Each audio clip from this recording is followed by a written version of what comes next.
comment se porte l'organisation congolaise des écologistes et amis de la nature ici à Kisangani? Voilà. L'organisation se porte un peu bien par rapport à tout ce que nous avons connu. Vous êtes sans ignorer que nous avons perdu M. Cyril qui fut notre coordonnateur. Voilà. Il était en même temps notre coach, il était en même temps tout. Il était tout pour nous. Et ben, c'est grâce à lui qu'on est là. On a aujourd'hui quelques expériences dans le domaine de gestion, l'élaboration de projets, tout ça. Donc c'est grâce à ces efforts qu'il a consenti toute sa vie pour nous former. Aujourd'hui, avec son départ, nous sommes en train de nous battre pour relever ces défis-là. Donc l'organisation se porte bien, je crois. Vous êtes entrés, vous avez vu les bureaux opérationnels, tous les collègues sont là, nous sommes en train de travailler, nous sommes en train d'écrire des rapports, nous sommes en train de réaliser des activités. Et cela montre que vraiment, M. Cyril avait fait son travail. Sur le terrain, actuellement, on a beaucoup d'activités, mais il y a des grandes principales activités que nous sommes en train de mettre au terrain, sur le terrain. Le premier, c'est la résilience, un projet que nous réalisons avec Impact, qui l'autre fois qui était appelé PAC, Partenariat Afrique-Canada. Maintenant là, c'est Impact. Nous travaillons comme ça dans les domaines du changement climatique. En fait, on a un projet qui consiste à renforcer la capacité de résilience des communautés qui sont tout autour des zones minières. Vous savez, les activités minières détruisent la forêt, ça rend les communautés vulnérables.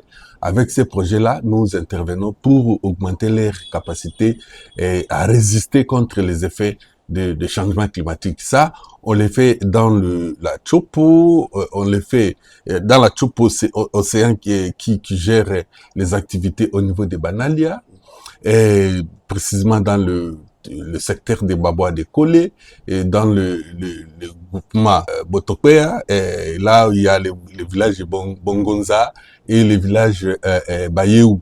Là, on est vraiment à plus de 280 km de Kisangani, et là où on exploite dans la zone de négoce, où on fait des échanges dans les carrières qu'on appelle Mangui. Avant que je ne parle des difficultés, parce qu'il y en a trop, et pour le moment, nous avons mis en œuvre les organes de gouvernance locale, notamment la mise en place des CLD au niveau de ces deux villages, qui vont gérer les communautés pour qu'ils puissent réclamer leurs droits auprès des entreprises qui exploitent là-bas. Vous savez, là-bas, ce sont des Chinois qui font les activités semi-industrielles avec beaucoup de machines, voilà. Et les communautés ne se retrouvent pas dans tout ça. C'est comme ça que, voilà, ça rend l'exploitation, détruit la forêt, ça détruit la biodiversité, ça rend pauvres les communautés. C'est comme ça que nous sommes en train d'intervenir pour que les communautés, au-delà des activités minières, puissent s'occuper de la forêt, parce qu'il y a aussi la forêt, la terre est là, donc on peut reboiser, on peut planter, on peut faire l'agriculture durable, voilà. Par rapport aux difficultés, c'est l'accès. La route n'est pas praticable. Nous allons là-bas difficilement, parce que la route, d'ici vers Banalia, ça va un peu jusqu'à le gouvernement provincial est en train de faire quelque chose. C'est jusqu'au niveau des 70 Badambila qu'on a arrangé un peu. Mais à partir de là, à partir de 70, 70 km jusqu'à 128, c'est catastrophique. Et quand vous traversez de l'autre côté, c'est pire. Donc la route est abandonnée. Et malheureusement, les exploitants continuent à amener des porte-chars, quel que soit le niveau des routes, et ils s'en foutent. Et rien n'est fait. On n'arrange pas la route, et la population, les communautés, même nous, les organisations de la société civile, nous souffrons beaucoup pour accéder jusqu'à Kolé. C'est totalement impraticable. Mais pour le moment, l'appui des autorités, c'est de nous mettre d'arranger la route. Oui, ça se fait déjà au niveau des centres-villes ici.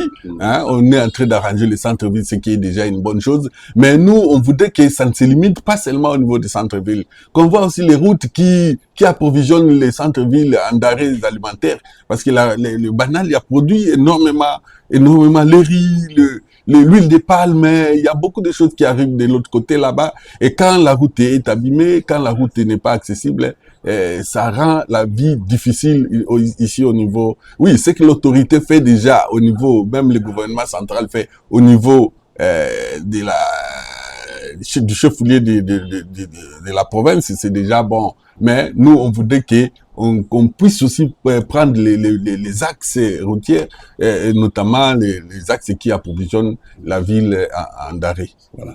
Océan, les projections, nous voudrions avoir notre terrain où nous allons avoir comme ça 5 hectares. On a même déjà commencé à avoir quelques idées par rapport à ce que nous allons faire. Nous voulons acquérir notre propre terrain pour faire nos expérimentations en termes de l'agroforesterie, en termes de reboisement. Parce qu'on a déjà fait ça pour les bénéficiaires. Beaucoup de bénéficiaires que nous avons encadrés dans le cadre, par exemple, du projet PIRED Mbekis, voilà. Et les projets PIRED sont des projets de phase d'investissement et qui ne se limitent qu'à 2 ans, 3 ans. Et ça ne permet pas à ce que les communautés puissent continuer à travailler, continuer à faire des activités post-récolte. Donc, voilà, Océan voudrait avoir comme ça 10 hectares, 20 hectares pour faire des expérimentations, à l'instar de ce qui se fait, par exemple, par le président du conseil d'administration à Luceng, là où il a reboisé, donc c'est palpable. Nous aussi, nous avons l'intention de le faire d'ici 5 ans, 6 ans, et nous puissions avoir notre 10 hectares, 5 hectares, et ainsi de suite. Voilà. C'est un processus, voilà. Ce qui commence par l'éducation environnementale. On doit d'abord commencer par éduquer.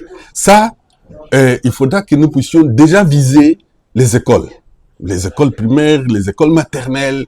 Vous savez, quand on commence déjà à éduquer les enfants à ce niveau-là, ils vont grandir avec une manière qui pourra faire en sorte que à l'âge adulte, ils comprennent mieux. Voilà. Parfois, l'erreur que nous commettons, c'est voilà, on dit souvent l'arbre qui est déjà courbé, c'est difficile à le redresser. Bon, moi je ne crois pas beaucoup à ça, mais bon, c'est une réalité africaine. Mais nous voulons que les enfants, au niveau des écoles primaires, maternelles, secondaires, soient sensibilisés. Et ça demande une prise de conscience. Moi, je dis toujours que les problèmes environnementaux sont nombreux. Seul l'océan ne peut pas résoudre tout ça. Ben, il faudra aussi faire des coalitions comme ça avec d'autres organisations à caractère environnemental pour que nous puissions nous mettre ensemble et chercher des solutions pour que nous puissions vivre dans un monde où même si on va pas éradiquer complètement les déchets, mais on peut diminuer et ça fera en sorte que les gens vivent un peu mieux par rapport à ce qui se passe actuellement. Ben, voilà, il y a trop de déchets et nous-mêmes nous avons des activités comme ça pour le traitement des déchets et la transformation de ces déchets-là, par exemple, en combustible qu'on peut utiliser, notamment la production des éco-briquettes que nous avons fait. Et tout ça contribue, tant soit peu, à résoudre le problème des déchets dans le centre-ville.